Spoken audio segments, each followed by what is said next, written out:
ഇത്രയും ഫ്രോസൺ ആയ റിവറിലെ കൂടെ നമ്മൾ നടക്കുകയാണ്, കാരണം ഇത്രയും എക്സ്ട്രീം വെതർ കണ്ടീഷനാണ്.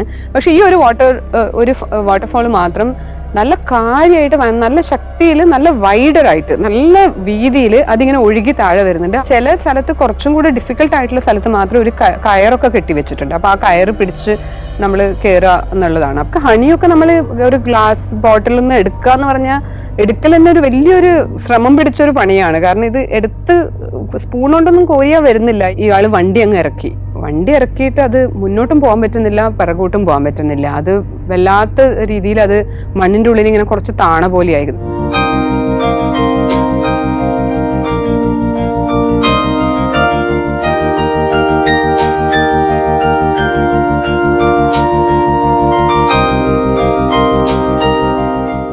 അപ്പോൾ വീഴ്ചയെന്നുള്ള റിക്കവറിയും ഒക്കെ കഴിഞ്ഞ് നമ്മൾ വീണ്ടും നടത്തം തുടങ്ങുകയാണ്. നമുക്ക് ലഞ്ചിനുള്ള സമയം ആയിട്ടുണ്ട്. അപ്പം ലഞ്ചിന് ഒരു സ്ഥലത്ത് സ്റ്റോപ്പ് ചെയ്ത് അവിടുന്ന് ഭക്ഷണമൊക്കെ നല്ല കാര്യമായിട്ട് നമ്മളെ ടേക്ക് കെയർ ചെയ്തു എന്നുള്ളതാണ് ആ ട്രെക്കിംഗ് ഗ്രൂപ്പിനെ പറ്റി, താഷി ആൻഡ് ഗ്യാങ്ങിനെ പറ്റി പറയാനുള്ളത്. അത് അവർ ഭക്ഷണം അറേഞ്ച് ചെയ്യുന്ന രീതി തന്നെ ഭയങ്കര ബ്യൂട്ടിഫുൾ ആണ്. കാരണം ഈ ഡെക്കത്ലോണിലൊക്കെ കാണാം ഒരു ചെറിയ സ്റ്റൂൾ ഉണ്ടാവില്ലേ, അപ്പം പുറത്ത് ഗാർഡനിലൊക്കെ വിടുന്ന അല്ലെങ്കിൽ ട്രെക്കിങ്ങിനൊക്കെ ഉണ്ടാവുന്ന ഒരു സ്റ്റൂൾ പോലത്തെ അത് വെച്ചിട്ട് മെറ്റലിൻ്റെ ബോക്സ് അവർ മറ്റേ കുക്കറും ഭക്ഷണത്തിനുള്ള സാധനങ്ങളൊക്കെ ഇട്ടിട്ട് കൊണ്ടുവരുന്ന ആ മെറ്റലിൻ്റെ ബോക്സ് നമുക്കൊരു ടീ ടേബിൾ പോലെ വെച്ച് അതിന് ചുറ്റും ആ ചെയറൊക്കെ വെച്ചിട്ടാണ് നമ്മളെ ഇരുത്തുന്നത്. അപ്പം നമ്മൾ ഇത്രയും ഡിഫിക്കൽട്ടായിട്ടുള്ള ഒരു ടെറൈനിലും ഒരു ഫെസിലിറ്റിയും കിട്ടാനില്ലാത്തൊരു സാഹചര്യത്തിൽ നമ്മൾ നിൽക്കുമ്പോൾ പോലും നമുക്കൊരു ലഞ്ചൊക്കെ ഒന്ന് സെർവ് ചെയ്യുന്നതോ അല്ലെങ്കിൽ ടീ ഒക്കെ സെർവ് ചെയ്യുന്ന ഒരു ആംബിയൻസ് ഒക്കെ അവർ നന്നായിട്ട് ക്രിയേറ്റ് ചെയ്തിട്ടൊക്കെയാണ് ചെയ്യുന്നത്. അപ്പോൾ അതൊക്കെ ഭയങ്കര ചെറിയ ചെറിയ കാര്യങ്ങളാണെങ്കിൽ പോലും അതൊക്കെ വലിയൊരു ഇമ്പോർട്ടൻ്റ് ആയിട്ടുള്ള കാര്യങ്ങളായിട്ടാണ് ഈ ട്രെക്കിൽ നമുക്ക് അനുഭവപ്പെടുന്നത്. അത് കഴിഞ്ഞ് നമ്മൾ ടെൻറ്റ് അപ്പം നമ്മൾ പോകുമ്പോൾ ചില ആൾക്കാർ പോയിട്ട് തിരിച്ചു വരുന്നുണ്ട്, ചില ഗ്രൂപ്പ് ഒരു വലിയ ഗ്രൂപ്പും കൊണ്ട് ആൾക്കാർ പോകുന്നുണ്ട്, അതൊക്കെ നമ്മൾ കാണുന്നുണ്ട്. പക്ഷെ നമ്മുടെ വളരെ ചെറിയൊരു ഗ്രൂപ്പ് ആയതുകൊണ്ട് തന്നെ അതിൻ്റെതായ ഒരു അഡ്വാൻറ്റേജ് ഉണ്ടായിരുന്നു. കാരണം എല്ലാവരും നന്നായിട്ട് കണക്റ്റഡ് ആവുകയൊക്കെ ചെയ്തു. അപ്പം ഞങ്ങൾ ഫസ്റ്റ് ഡേ താമസിക്കാൻ പോയ സ്ഥലത്ത് ഓൾറെഡി ആൾക്കാർ വന്ന് അവർ ടെൻറ്റ് ചെയ്തിട്ടുണ്ടായിരുന്നു. അപ്പം അവിടെ സ്ഥലമില്ല, കാരണം ഈ രണ്ട് മലേൻ്റെ നടുവിൽ river already full river frozen ആയിട്ടുള്ളതല്ല. അപ്പം നമ്മൾ എവിടെയാണ് ടെൻറ്റ് കെട്ടാൻ വേണ്ടി നമുക്ക് വീണ്ടും മല കയറി മുകളിൽ പോകാൻ പറ്റില്ല. അപ്പം അതിൻ്റെ എവിടെയെങ്കിലുമൊക്കെ ചെറിയൊരു പാച്ചസ് ഇങ്ങനെ കാണും, കുറച്ചൊരു സ്ഥലം ഇങ്ങനെ മണ്ണ് ഉള്ള ആ സ്ഥലത്തിൽ മണ്ണിൻ്റെ മുകളിൽ നമുക്ക് പോയിട്ട് ടെൻറ്റ് കെട്ടാൻ പറ്റുള്ളൂ. അപ്പോൾ ഈ ഒരു സ്ഥലമാണ് ഉള്ളത്. പക്ഷെ അവിടെ ഓൾറെഡി ഒരു 5-8 ടെൻറ്റോ അല്ലെങ്കിൽ ഒരു 10-12 ടെൻറ്റോ അങ്ങനെ ആൾക്കാരുണ്ട്. 12 ടെൻറ്റ് എന്നൊക്കെ പറയുമ്പോൾ 24-25 അങ്ങനെയൊക്കെ ആൾക്കാരുണ്ടാവും. അപ്പം ആ സ്ഥലം ഓൾറെഡി ഒക്യുപ്പൈഡായി. പിന്നെ നമ്മൾ അവിടെ ടെൻറ്റ് കെട്ടുക എന്ന് പറഞ്ഞാൽ ഇറ്റ്സ് വെരി ഇങ്ങനെ ഭയങ്കര റഷായിട്ട് തോന്നും. നമുക്ക് ഭയങ്കര ബിസി ആയിട്ടുള്ള കുറച്ച് സ്ഥലത്ത് ഒരുപാട് ആൾക്കാർ. അപ്പോൾ അതിലൊക്കെയാണ് നമ്മുടെ ഈ ഗൈഡിൻ്റെ ഒരു ഇമ്പോർട്ടൻസും ആ ലോക്കൽ ആൾക്കാരുടെ ഒരു ഇമ്പോർട്ടൻസ് വരുന്നത്. കാരണം അവരെ അറിയണം ലൈക്ക് ഇവിടെ പറ്റിയില്ലെങ്കിൽ നമുക്ക് എവിടെ ചെയ്യാൻ പറ്റും, കുറച്ചും കൂടി ദൂരം പോയാൽ നമുക്ക് ചെയ്യാൻ പറ്റും അങ്ങനെ. അപ്പോൾ അതിലൊക്കെ താഷിയും ടീമും ഭയങ്കര സ്മാർട്ടായിരുന്നു. അവർ തന്നെ പറഞ്ഞു ഇത് ഭയങ്കര റഷ്യായിട്ടുള്ള ഒരു സ്ഥലമായിട്ടാണ് തോന്നുന്നത്, നിങ്ങൾക്ക് കുറച്ചും കൂടെ നടക്കാൻ പറ്റുമോ, അങ്ങനെയാണെങ്കിൽ ഞാൻ നല്ലൊരു സ്ഥലം നിങ്ങൾക്ക് ടെൻറ്റിന് വേണ്ടി പറയാം. അപ്പം നമ്മൾ നമ്മൾ ഭയങ്കര ഹാപ്പിയായി. ഓക്കെ നമുക്ക് മാത്രമായിട്ടൊരു സ്ഥലം കിട്ടുകയാണെങ്കിൽ അത് ബെസ്റ്റ് എന്ന് പറഞ്ഞു. അപ്പം നമ്മൾ കുറച്ചും കൂടെ ദൂരം മുന്നിലോട്ട് നടന്നു. അപ്പോൾ ഒരു നമ്മളെ ഈ ബീച്ച് ഉള്ള സ്ഥലമില്ലേ, ഇങ്ങനെ കുറച്ച് സാൻഡ് മാത്രമായിട്ട് ഒരു ഇത്ര പോരെ ഒരു സ്ഥലം, ഒരു 3 ടെൻറ്റ് കെട്ടാൻ മാത്രം ഉള്ള അത്ര പോരെ സ്ഥലം മാത്രമേ അവിടെ ഉള്ളൂ. ആ ഒരു സ്ഥലം അപ്പം ഞങ്ങളുടെ 3 ടെൻറ്റ്, ഞങ്ങൾക്ക് 5 പേർക്കുള്ള ഒരു 3 ടെൻറ്റ്, പിന്നെ ഒരു കിച്ചൻ്റെ ഭക്ഷണങ്ങളൊക്കെ ഉണ്ടാക്കാൻ വേണ്ടിയിട്ടുള്ള ഒരു കിച്ചൺ ടെൻറ്റ്, പിന്നെ ഒരു ചെറിയൊരു ടോയ്ലറ്റ് ടെൻറ്റ്, ഇത്രയും കെട്ടാനുള്ള സ്ഥലം മാത്രമേ അവിടെ ഉള്ളൂ. പിന്നെ ആർക്കും വന്ന് അവിടെ ഓക്യുപ്പൈ ചെയ്യാനുള്ള സ്ഥലമില്ല.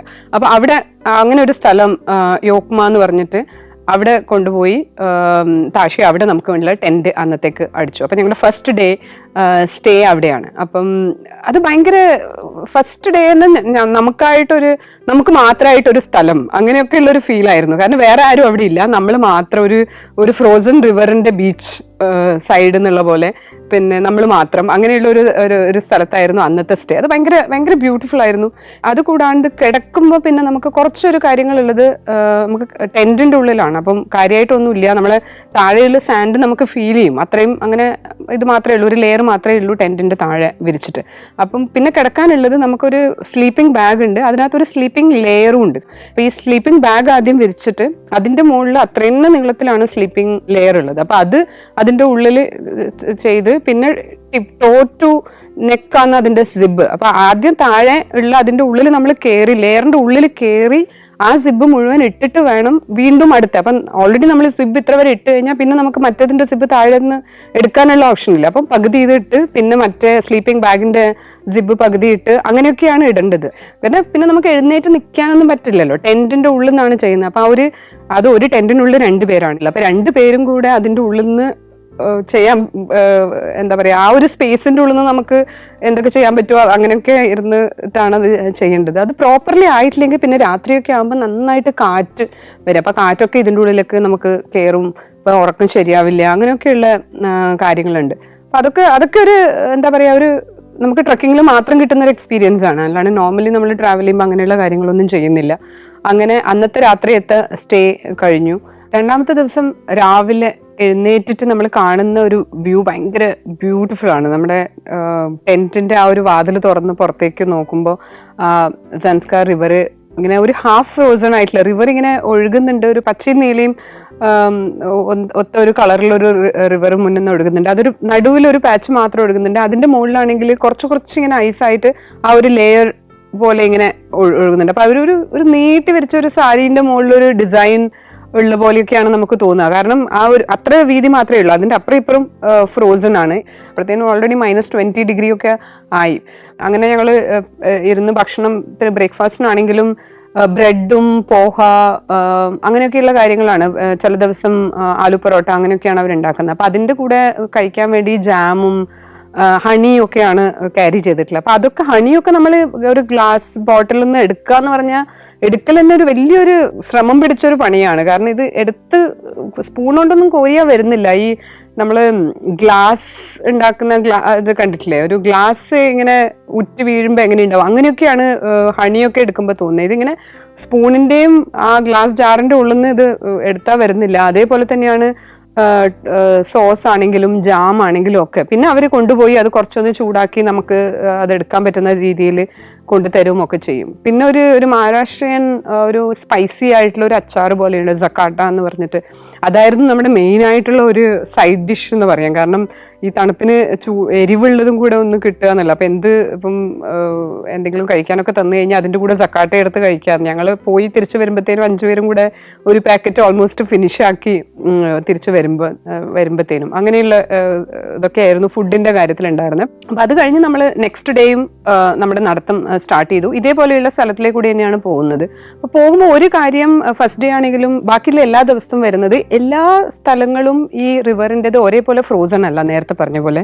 അതുകൂടാണ്ട് ചില സ്ഥലത്ത് റിവർ തീരെ ഫ്രോസൺ ആണ്, നമ്മൾ കാണുമ്പോൾ ഐസ് പോലെ ഉണ്ട്, പക്ഷെ നമുക്ക് നടക്കാൻ പറ്റുന്ന തരത്തിൽ അത് ഫ്രോസൺ അല്ല. കാരണം നമ്മുടെ ഒരു ബോഡി വെയിറ്റ് ആ ഐസിന്റെ മുകളിൽ വെച്ചാൽ അത് ബ്രേക്ക് ആവില്ല എന്നുള്ള തരത്തിലുള്ള ഒരു ഫ്രീസിങ് അവിടെ നടന്നിട്ടില്ല. അപ്പൊ നമുക്ക് എന്താ ചെയ്യാ, ആ വഴി നമുക്ക് നടക്കാനുള്ള വഴിയില്ല. അത് തേച്ചും അങ്ങനെ നടക്കാൻ പറ്റുന്ന തരത്തിലുള്ള ഐസല്ല. പിന്നെ ഉള്ളത് ആ മൗണ്ടെയിൻസ് ആണ്. അപ്പോൾ ഓരോ ദിവസവും കുറച്ച് ദൂരം നമ്മൾ ഈ ഫ്രോസൺ റിവറിന്റെ കൂടെ നടന്നു കഴിഞ്ഞാൽ പിന്നെ വീണ്ടും ഈ നന്നായിട്ട് ഐസ് ആവാത്ത സ്ഥലം കവർ ചെയ്യാൻ വേണ്ടി നമ്മൾ വീണ്ടും ഈ മൗണ്ടെയിൻ്റെ സൈഡിലേക്ക് കൂടെ മുകളിലോട്ട് കയറണം. മുകളിലോട്ട് കയറി കുറച്ചിങ്ങനെ പോയി വീണ്ടും ആ നല്ല ഫ്രോസൺ ആയിട്ടുള്ള സ്ഥലത്തേക്ക് വീണ്ടും താഴെ ഇറങ്ങണം. അപ്പൊ അതും ഒരു വലിയ ശ്രമകരമായിട്ടുള്ള ഒരു കാര്യമാണ്. ഒന്ന് നമ്മൾ ഈ റിവറിൽ നിന്ന് മൗണ്ടെയിൻ്റെ സൈഡിലേക്ക് കൂടെ കയറുമ്പോൾ ബൂട്ടൊന്നും മാറ്റുന്നില്ല, ആ സെയിം ബൂട്ടിലാണ് പോകുന്നത്. പിന്നെ വീണ്ടും അടിച്ച് നമ്മൾ ട്രെക്കിംഗ് ഷൂസ് ഒന്നും ഇടുന്നില്ല. അപ്പം ഈ ബൂട്ട് വെച്ചിട്ട് തന്നെ മുകളിലോട്ട് കയറാം. അതാണെങ്കിൽ ഭയങ്കര സ്ലാൻഡിങ് ആയിട്ടുള്ള സ്ഥലം, നമുക്ക് പിടിക്കാനോ ഇതാക്കാനോ ഒന്നുമില്ല, അത് ഏത് സമയം വേണമെങ്കിലും സ്ലൈഡ് ആവാം. പിന്നെ എല്ലാം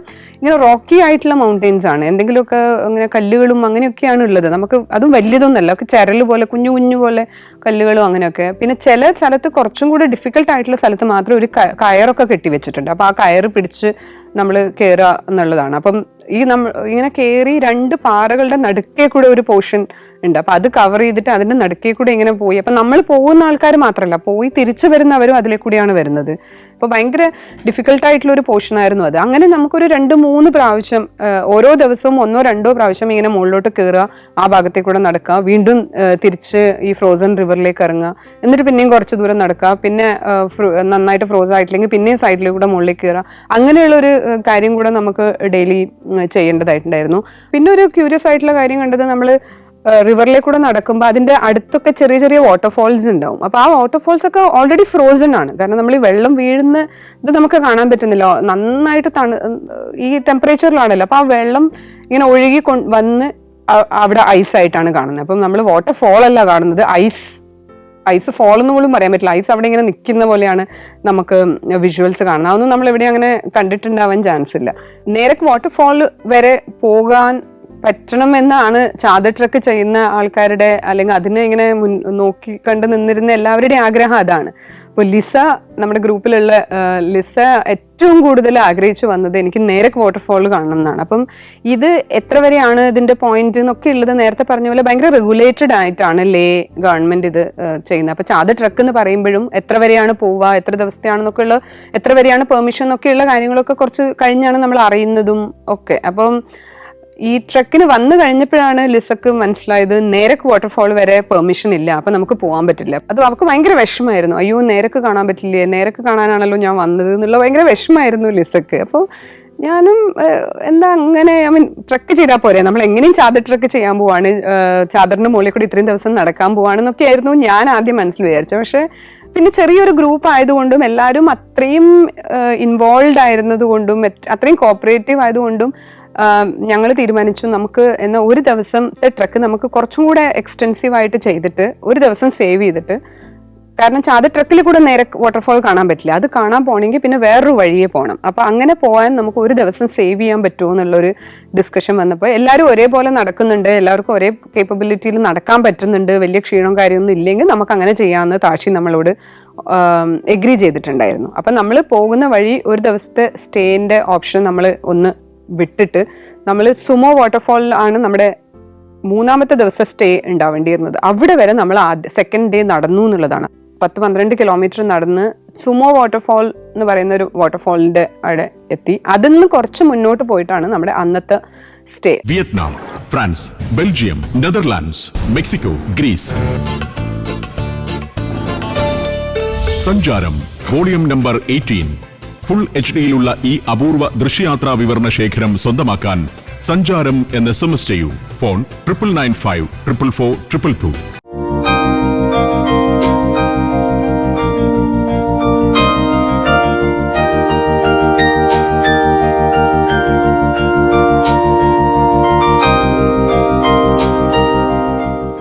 സുമോ വാട്ടർഫോള് ഈ പറഞ്ഞ പോലെ തന്നെ വേറൊരു അത്ഭുതമായിരുന്നു. നേരത്തെ പറഞ്ഞ പോലെ റിവർ ഓൾറെഡി ഫ്രോസൺ ആണ്. പിന്നെ നമ്മൾ പോകുന്ന വഴിയിലൊക്കെ ചെറിയ ചെറിയ വാട്ടർഫോൾസ് നമുക്ക് കാണാം. അത് വാട്ടറായിട്ട് ഫോൾ ചെയ്യുന്നില്ല, വാട്ടർഫോൾസ് എന്ന് പറയാൻ പറ്റില്ല, കാരണം എവറിത്തിങ് ഈസ് ഫ്രോസൺ, എല്ലാം ഫ്രോസൺ ആണ്. അപ്പോൾ വെള്ളം വീഴുന്ന ഇതിൽ ഇങ്ങനെ ഫ്രീസായി നിൽക്കുന്നതാണ് നമ്മൾ കാണുന്നത്. ഇതൊക്കെ കണ്ട് നടന്നുകൊണ്ടിരിക്കുന്ന ഒരു സ്ഥലത്ത് സുമോ വാട്ടർഫോളിൽ നിന്ന് നന്നായിട്ട് ഒഴുകുകയാണ്. ഇത്രയും ഫ്രോസൺ ആയ റിവറിലെ കൂടെ നമ്മൾ നടക്കുകയാണ്, കാരണം ഇത്രയും എക്സ്ട്രീം വെതർ കണ്ടീഷനാണ്. പക്ഷെ ഈ ഒരു വാട്ടർഫോൾ മാത്രം നല്ല കാര്യമായിട്ട്, നല്ല ശക്തിയിൽ, നല്ല വൈഡറായിട്ട്, നല്ല വീതിയിൽ അതിങ്ങനെ ഒഴുകി താഴെ വരുന്നുണ്ട്. ആ ഒഴുകുന്ന വഴി സ്ഥലത്തൊക്കെ നമ്മൾ കിണറ്റിലൊക്കെ കണ്ട പച്ചപ്പായലുണ്ടല്ലോ, അതൊക്കെ പച്ച നിറത്തിലുള്ള പച്ച കളർ തന്നെ നമ്മൾ കാണുന്നത് അവിടെയാണ്, സുമോ വാട്ടർഫോളാണ്. അതിങ്ങനെ ഒഴുകിക്കൊണ്ടിരിക്കുന്നത്. അതൊരു ഭയങ്കര അത്ഭുതമാണ്. ചുറ്റുമുള്ളത് ഇത്രയും എക്സ്ട്രീം വെതർ കണ്ടീഷൻ ഇങ്ങനെ ഫ്രീസായിരിക്കുമ്പോൾ എങ്ങനെ ഇത് മാത്രം ഒഴുകുന്നത്, എങ്ങനെയാണ് ഇതെന്തുകൊണ്ട് ഫ്രീസ് ആവുന്നില്ല എന്നൊക്കെയുള്ള ഒരു സംശയമാണ് നമുക്ക് തോന്നുന്നത്. നമ്മൾ വീണ്ടും അതിൻ്റെ സൈഡിലേക്ക് കൂടെ മുകളിലോട്ട് കയറി, കുറച്ച് നല്ല കയറ്റമുണ്ട്, പക്ഷെ നമ്മളുടെ ഒരു ക്യൂരിയോസിറ്റിക്ക് നമ്മൾ അവിടെ വരെ കയറിപ്പോയി. ആ വെള്ളം വീഴുന്നതിന് ഒരു വലിയ അത്ഭുതമായിരുന്നു. ഞങ്ങൾ ഇന്ത്യൻ ഫ്ലാഗൊക്കെ പിടിച്ച് അവിടുന്ന് ഫോട്ടോസൊക്കെ എടുത്തു തിരിച്ചു വന്നു. അതൊരു ഭയങ്കരമായ ഒരു അത്ഭുതപ്പെട്ട ഒരു നിമിഷം തന്നെയായിരുന്നു അത്. അത് കഴിഞ്ഞ് പിന്നെ കുറച്ചുകൂടെ മുന്നോട്ട് പോയി കഴിഞ്ഞാൽ അവിടെ വരെ ഉള്ളൂ പിന്നെ ട്രക്കിങ്ങിനുള്ള ഓപ്ഷൻ. അത് കഴിഞ്ഞാൽ പിന്നെ അങ്ങോട്ടേക്ക് ട്രക്കിങ്ങിന് പെർമിഷൻ ഇല്ല. അപ്പോൾ അവിടെയും കുറച്ചൊരു സ്ഥലം മാത്രമേ ഉള്ളൂ ഈ റിവറിൻ്റെയും ഈ മലയുടെയും നടുക്കായിട്ട് ഒരു സ്ഥലം ഉള്ളത്. അപ്പം അവിടെയാണ് നമുക്ക് ടെൻറ്റ് കെട്ടേണ്ടത്. അപ്പം നമ്മളന്ന് ഒരു ദിവസത്തെ സ്റ്റേ സ്കിപ്പ് ചെയ്തിട്ടാണ് ഇത്രയും എക്സ്റ്റെൻസീവായി നമ്മൾ നടന്നത്. അപ്പം നമ്മൾ അവിടെ എത്തുമ്പോൾ തന്നെ ഒരുപാട് ലേറ്റായി, വൈകുന്നേരമായി. കാരണം നമ്മൾ ഇപ്പുറത്ത് നിന്നിട്ടാണ് പോകണമെങ്കിൽ കുറച്ച് നേരത്തെ ലേറ്റായിട്ട് തുടങ്ങി അവിടെ നമ്മൾ ഒരു ഉച്ചയാകുമ്പോഴൊക്കെ എത്തിയേനെ. പക്ഷെ നമ്മൾ ഇത് ഒരു ദിവസം സ്കിപ്പ് ചെയ്തുകൊണ്ട് നമ്മളന്ന് അവിടെ ഭയങ്കര ലേറ്റായിട്ട് എത്തി. നമ്മൾ ലേറ്റായിട്ട് എത്തുമ്പോഴത്തേനും ഓൾറെഡി അവിടെ എല്ലാവരും ടെൻറ്റ് കെട്ടിയിട്ടുണ്ട്. അപ്പം നമുക്ക് വളരെ കുറവ് ഒരു സ്ഥലം കിട്ടിയെടുത്തൊക്കെ, ഒരാളുടെ ടെൻറ്റ് ഇവിടെ, വേറെ ആളുടെ ടെൻറ്റ് അവിടെ എന്നുള്ള രീതിയിൽ ദൂരെയൊക്കെ അവിടെ ഇവിടെയൊക്കെ ആയി ഒപ്പിച്ച് ഒരു കുറച്ച് റഷുള്ള സ്ഥലമായിരുന്നു. പക്ഷെ വേറെ ഓപ്ഷൻ ഇല്ല. അതൊന്നും നമുക്ക് കംപ്ലൈൻറ്റ് ചെയ്യാനൊന്നും തോന്നില്ല ആ സമയത്ത്. കാരണം സുമോ വാട്ടർഫോളൊക്കെ കണ്ട ഒരു എക്സൈറ്റ്മെന്റിലാണ് നമ്മൾ നിൽക്കുന്നത്. പിന്നെ കുറച്ച് സമയമുള്ളൂ അവിടെ കിടന്നുറങ്ങി നെക്സ്റ്റ് ഡേ രാവിലെ തിരിച്ചു നടക്കുകയാണ്. വീണ്ടും നമ്മൾ ഈ പോയ വഴി തന്നെയാണ് വരുന്നത്. അങ്ങോട്ടേക്ക് പോകുന്നവരുടെ ഒരു കുശലം അന്വേഷണമുണ്ട്. ഇനി എത്ര നടക്കാനുണ്ട്, അവിടെ പോയി കഴിഞ്ഞാൽ ഓക്കെ ആണോ, നിങ്ങൾ വീണോ, എത്ര പ്രാവശ്യം വീണു, എല്ലാം ഓക്കെ അല്ലേ, അങ്ങനെയൊക്കെയുള്ള കാര്യങ്ങളൊക്കെയാണ് നമ്മൾ കമ്മ്യൂണിക്കേറ്റ് ചെയ്യാം പലപ്പോഴും. അപ്പം നമ്മൾ എന്നിട്ട് തിരിച്ചു വന്ന് വീണ്ടും യോക്മേൽ നമ്മൾ എത്തുമ്പോഴത്തേനും അവിടെ ഓൾറെഡി ആൾക്കാർ ആ സ്ഥലം എടുത്തിട്ടുണ്ടായിരുന്നു. അപ്പോൾ അതേ സ്ഥലത്ത് നമുക്ക് വീണ്ടും താമസിക്കാനുള്ള ഓപ്ഷൻ ഇല്ല. നമ്മൾ കുറച്ചും കൂടെ മുന്നോട്ട് വന്ന് അവിടെ അന്ന് താമസിച്ചു. അതിൻ്റെ നെക്സ്റ്റ് ഡേ രാവിലെ 26 ജനുവരിയാണ്. അപ്പോൾ റിപ്പബ്ലിക് ഡേൻ്റെ ദിവസത്താണ് നമ്മൾ അവിടെ ഉള്ളത്. അതൊരു വല്ലാത്തൊരു ഫീലായിരുന്നു. ശാന്തി ഫ്ലാഗ്, ഇന്ത്യൻ ഫ്ലാഗൊക്കെ കൊണ്ടാണ് വന്നത്. പല സ്ഥലത്തുനിന്ന് ഇന്ത്യൻ ഫ്ലാഗ് എടുത്ത് വെച്ച് ഞങ്ങൾ ഫോട്ടോ ഒക്കെ എടുത്തിട്ടുണ്ടായിരുന്നു. പക്ഷെ അന്നത്തെ ദിവസം ഞങ്ങളും ഞങ്ങളുടെ സപ്പോർട്ടിന് വന്ന ഈ 6-7 പേരുടെ ഗ്രൂപ്പും താഷിയും എല്ലാവരും കൂടെ നിന്ന് ആ ഫ്ലാഗൊക്കെ വെച്ച് വിത്ത് ഫുൾ ലഗേജ് ഞങ്ങളൊരു പിക്ചറൊക്കെ എടുത്ത് ദേശീയ ഗാനമൊക്കെ ആലപിച്ച് അങ്ങനെ റിപ്പബ്ലിക് ഡേൻ്റെ ദിവസത്തെ ആഘോഷങ്ങളൊക്കെ കഴിഞ്ഞ് നമ്മൾ 5 ദിവസം കൊണ്ട് ചെയ്യേണ്ട ട്രെക്ക് 4 ദിവസം കൊണ്ട് സക്സസ്ഫുള്ളി കംപ്ലീറ്റ് ആക്കി തിരിച്ച് ലേയിലേക്ക് പോവാണ്. അപ്പോൾ ലേയിലേക്ക് പോകുമ്പം വീണ്ടും നമ്മൾ വന്ന അതേ വഴി ആ ഹൈവേ ത്രൂ തന്നെയാണ് നമ്മൾ തിരിച്ചു പോകുന്നത്. ചില്ലിങ് വില്ലേജിൽ നിന്ന് തിരിച്ച് ലേ വരെ എത്തണം. ഒരു 2.5-3 മണിക്കൂറത്തെ യാത്ര. തിരിച്ച് വന്നിട്ട് പിറ്റത്തെ ദിവസം നമുക്ക് നേരക്ക് കാണാൻ പോകണം. നേരക്ക് കാണാൻ വേണ്ടി പോകാൻ 6 മണിക്കൂർ അങ്ങോട്ട് 6 മണിക്കൂർ ഇങ്ങോട്ട്. നമ്മൾ ഏർലി മോർണിംഗിൽ ഇവിടുന്ന് പുറപ്പെട്ടു. താഷി ഒരു വണ്ടി റെഡിയാക്കി. അതും പോകുന്നത് മൾട്ടിപ്പിൾ പാസസ് കവർ ചെയ്തിട്ടാണ്. പാസസ് എന്ന് പറയുമ്പോൾ ഒരു മൗണ്ടെയിൻ നമ്മൾ കയറുക, താഴെ ഇറങ്ങി, അതിൻ്റെ കണക്റ്റിംഗ് ആ പാസ് കഴിഞ്ഞ് വീണ്ടും ഒരു മൗണ്ടെയിൻ കയറി താഴെ ഇറങ്ങി. ശരിക്കും മേ ബി ഡയറക്റ്റ് ഡിസ്റ്റൻസ് കുറവായിരിക്കും, പക്ഷെ നമുക്ക് പോകുമ്പോൾ ഒത്തിരി സ്ഥലങ്ങൾ കഴിഞ്ഞിട്ടാണ് നമ്മൾ പോകുന്നത്. ചില സ്ഥലം മാത്രമേ ടാർ ചെയ്തിട്ടുള്ളൂ, ബാക്കി എല്ലാ സ്ഥലങ്ങളും ടാർ ചെയ്തിട്ടില്ല. അപ്പം ഇങ്ങനെ വർക്ക് നടക്കുകയാണ്. താഴെയാണെങ്കിൽ ഭയങ്കര ഇങ്ങനെ വാലിയാണ്. കുറച്ച് എന്തെങ്കിലും അങ്ങോട്ടോ ഇങ്ങോട്ടോ വണ്ടി ഇതാക്കി കഴിഞ്ഞാൽ താഴെ പോയി എന്നുള്ള പോലത്തെ റോഡാണ്. അപ്പം നമ്മൾ നേരെ വാട്ടർഫാളിൽ എത്തിക്കഴിഞ്ഞാൽ അവിടെ വേറെയും 2-3 വണ്ടികൾ ഉണ്ടായിരുന്നു. ആൾക്കാർ അവർ കാണാൻ വന്നിട്ടുണ്ട്. നമ്മളെ പോലെ തന്നെ അത്രയും പാഷനേറ്റ് ആയിട്ടുള്ള ആൾക്കാർ അവിടെ കാണാൻ വന്നിട്ടുണ്ട്. അപ്പോൾ അവിടെ എത്തിക്കഴിഞ്ഞാൽ വീണ്ടും നമുക്ക് ഈ ചാദറിലേക്ക് താഴോട്ട് ഇറങ്ങാൻ പറ്റുന്ന ആ നദീൻ്റെ സൈഡിലാണ് നേരെ ഉള്ളത്. അപ്പം നമുക്ക് വീണ്ടും ഇതിൻ്റെ സൈഡിലേക്കൂടെ നമ്മൾ താഴോട്ട് ഇറങ്ങി അവിടുന്ന് നേരക്ക് വാട്ടർഫാളിൻ്റെ അവിടത്തേക്ക് നമുക്ക് കുറച്ചും കൂടെ ദൂരം നേരത്തെ ചാദറിൽ നമ്മൾ എക്സ്പേർട്ടായി സ്ലൈഡ് ചെയ്യാൻ 4 ദിവസമായിട്ട് സ്ലൈഡ് ചെയ്ത് തന്നെ നടക്കുകയാണല്ലോ, കിലോമീറ്റേഴ്സ്. അപ്പം നമുക്ക് ആ ഒരു പേടിയൊന്നുമില്ല. എന്നാൽ പോലും നല്ല നല്ല സ്ലിപ്പറി ആയിരുന്നു ആ സ്ഥലം. എല്ലാവരും കൂടെ കൈയും അപ്പുറം ഇപ്പുറമൊക്കെ പിടിച്ച് താഷീൻ്റെ ഹെൽപ്പൊക്കെ കൂടെ വീണ്ടും നേരക്കിൻ്റെ അടുത്ത് വരെ പോയി. നമ്മൾ താഴെ നോക്കുമ്പോൾ നമ്മൾ കണ്ണെത്തുന്ന ദൂരത്തിന് മുകളിൽ അത് ഇങ്ങനെ ഐസായിട്ട് നിൽക്കുകയാണ്. അപ്പം അതിൻ്റെ താഴേന്ന് ഫോട്ടോസൊക്കെ എടുത്തു. നമ്മൾ ഫോട്ടോസൊക്കെ എടുക്കുന്ന സമയം കൊണ്ട് Tashi and gang already Sanskar ഇവരുന്ന് വെള്ളമൊക്കെ എടുത്തു കൊണ്ടുവന്ന് ചൂടാക്കി ഞങ്ങൾക്ക് ചായയൊക്കെ ആക്കി തന്നു. പിന്നെ ഒത്തിരി സമയമില്ല നമുക്ക്, കാരണം നമ്മളവിടെ എത്തുമ്പോൾ തന്നെ 2-2:30 ആയി. ഇത്രയും പുലർച്ചക്ക് പുറപ്പെട്ടിട്ട് പോലും നമ്മളവിടെ എത്തുമ്പോൾ 2-2:30 ആയി. അത് കഴിഞ്ഞ് തിരിച്ച് നമ്മൾ വന്നു. തിരിച്ച് വരുന്ന വഴി കുറച്ച് ഇരുട്ടാകുമ്പോൾ പിന്നെയും ബുദ്ധിമുട്ടാണ് ഈ റോട്ടിലേക്ക് കൂടെ പോകാൻ. അപ്പോൾ ഒരു 2-3 പാസൊക്കെ കഴിഞ്ഞ് അപ്പോൾ ഈ ഡ്രൈവർ കുറച്ചൊരു ട്രിക്കി ആയിട്ടുള്ള ഒരു കാര്യം അവർ ചെയ്തു. അത് ആക്ച്വലി നമ്മുടെ കൂടെ താഷിയുമുണ്ട്.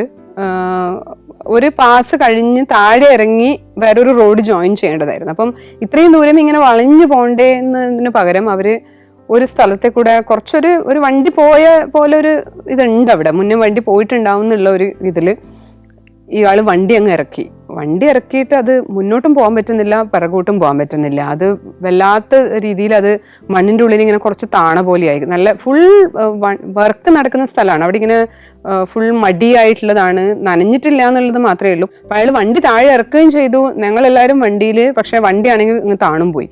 അത് മുന്നോട്ടെടുക്കാനും പറ്റുന്നില്ല, പിറകോട്ട് എടുക്കാനും പറ്റുന്നില്ല, ഒന്നും ചെയ്യാൻ പറ്റുന്നില്ല. അത് വീണ്ടും അയാൾ റേസ് ചെയ്യുന്നതിന് കണക്കായിട്ട് ഇത് അൺബാലൻസ് ആവുകയാണ് ചെയ്യണത്. ഞങ്ങൾ വണ്ടിയിൽ നിന്ന് ഇറങ്ങി കുറച്ച് ദൂരം ഞങ്ങൾ നടന്നു. പിന്നെ അവരെന്നെ എങ്ങനെയൊക്കെയോ ആക്കി അതേ റോഡിലേക്ക് കൂടെ തന്നെ മുന്നിലേക്ക് എടുത്ത് അത് ജോയിൻ ചെയ്തു. അപ്പോൾ പിന്നെ അവരൊക്കെ സ്ട്രിക്റ്റ് ആയിട്ട് പറഞ്ഞു അങ്ങനെയുള്ള ഒരു ഷോർട്ട് കട്ടും വേണ്ട, കുറച്ച് ടൈം എടുത്താലും ഡയറക്റ്റ് തന്നെ പോയാൽ മതി. അപ്പോൾ ലാസ്റ്റ് മൊമെൻറ്റിൽ ഇങ്ങനെ ഒരു സിറ്റുവേഷൻ വന്നപ്പോൾ എല്ലാവരും ഒന്ന് പേടിച്ചു, ഇത് എല്ലാം കൂടെ നമ്മൾ വഴിയിലായിപ്പോയോ, ഇത് വേണ്ടാത്തൊരു ഡിസിഷൻ ആയിപ്പോയോ എന്നൊക്കെ. പക്ഷേ അത് പെട്ടെന്ന് തന്നെ അതിൽ നിന്ന് റിക്കവർ ആയി. ഞങ്ങൾ തിരിച്ച് സംഗ്രില ആ പാസസൊക്കെ കഴിഞ്ഞ് തിരിച്ച് റൂമിൽ എത്തി. അപ്പം നെക്സ്റ്റ് ഡേ വീണ്ടും ലേ എയർപോർട്ടിൽ എത്തി. അവിടുന്ന് നാട്ടിലേക്ക്. അപ്പം ലേയിൽ നിന്ന് ഡൽഹിയിൽ നിന്ന് തിരിച്ച് ബാംഗ്ലൂരേക്കുള്ള ഫ്ലൈറ്റ്. അങ്ങനെയാണ് തിരിച്ചുള്ള ഒരു യാത്ര. അപ്രതീക്ഷിതമായൊരു ഓപ്പർച്യൂണിറ്റിയും കൊണ്ടാണ് 2024 എൻ്റെ തുടങ്ങിയത് ജനുവരിയിൽ. ചാദർ ട്രക്കും അതുകൂടാണ്ട് അപ്പൂപ്പന്താടി എന്നുള്ള ഒരു അസോസിയേഷനുമായിട്ട് അസോസിയേറ്റ് ചെയ്യാനുള്ള ഒരു ഓപ്പർച്യൂണിറ്റിയും, ഒത്തിരി ആൾക്കാർക്ക് ഒറ്റയ്ക്ക് ട്രാവൽ ചെയ്യാൻ ആഗ്രഹമുള്ളവരെ സപ്പോർട്ട് ചെയ്യുന്ന ഒരു ഗ്രൂപ്പാണ്. അപ്പോൾ അതിൽ അസോസിയേറ്റ് ചെയ്യാൻ പറ്റിയതിൽ വലിയൊരു കാര്യം. പിന്നെ ഇത്രയും നല്ലൊരു എക്സ്പീരിയൻസ് ജീവിതത്തിൽ കിട്ടിയതിന് ദൈവത്തിനോട് നന്ദി. എന്നെ ഇത്രയും നേരം കേട്ടിരുന്ന എല്ലാവർക്കും നന്ദി.